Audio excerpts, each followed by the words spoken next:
खोरीबारी से पुलिस ने बंदूकों के साथ एक युवक को गिरफ्तार किया है। आरोपी का नाम मोहम्मद मंजार है। वो ठाकुरगंज का रहने वाला है।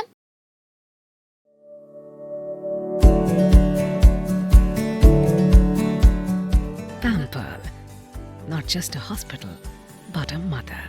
নিউ লাইফ ফার্টিলিটি সেন্টার আধুনিক চিকিৎসা ও বিশেষজ্ঞদের সহায়তায় আপনার স্বপ্ন পূরণ করতে প্রস্তুত। নতুন জীবনের স্বপ্ন সত্যি করতে আজই যোগাযোগ করুন। নতুন জীবনের সূচনা এখানেই।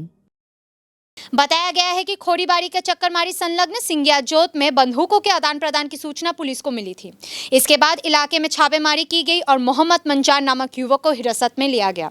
हालांकि मौके से एक युवक फरार हो गया। तलाशी के दौरान युवक के पास से एक पिस्तौल और एक राउंड कारतूस बरामद किया गया। बाद में पुलिस ने युवक को गिरफ्तार कर खोरीबारी थाने ले आई। कल आरोपी को सिलीगुड़ी अदालत में पेश किया जाएगा। पुलिस पूरे घटना की जाँच कर रही है।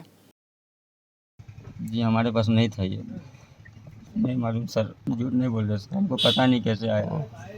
हम कहीं नहीं देने जा रहे थे, घर ठाकुरगंज गलगलिया आए थे।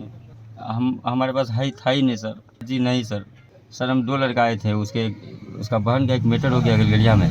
लिखा नहीं 2 मीटर दोनों लड़का थे। हम लोग लिखित आवेदन एगो थाना में दिए। मेरा नाम सद्दाम है, मजहर है, उर्फ सद्दाम। দেখলাম কি এখানে একটা লোককে ধরছিল, শুনলাম বলে বিহারের লোক।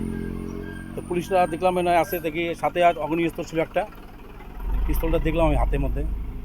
আর বলে বিহারের লোক ছিল, ওদের ঠাকুরগঞ্জ এরিয়ার না কি বললো যেন ছেলেটা, এটাই আর শুনলাম। আর পুলিশের কারবাই করে নিয়ে গেল। এটা যেটা সত্যি ওইটাই বললাম। আমি এসবের যাতে যেরকম হয়ে গেছে কি বলবো, আর আমি বলার তো কিছুই নাই। এইসব তো মানে জীবনে প্রথম দেখলাম। আমার তো মনে হচ্ছে মানে কেউ দেওয়ার জন্য নিয়ে আসছে না, কে নিয়ে আসছে। শাস্তি হোক, এরকম আমাদের এরিয়াতে এরকম যেন হয় না হোক। আরও অনেক ছেলেপেলে আছে, যদি এরকম কেলাম হতে থাকে তাহলে আমাদের তো সিঙ্গা জোটটা তো অনেক বদনাম হয়ে যাবে। এই প্রশাসন যেটা উচিত ভালো করবে ওটা করুক, কড়াকড়ি করুক।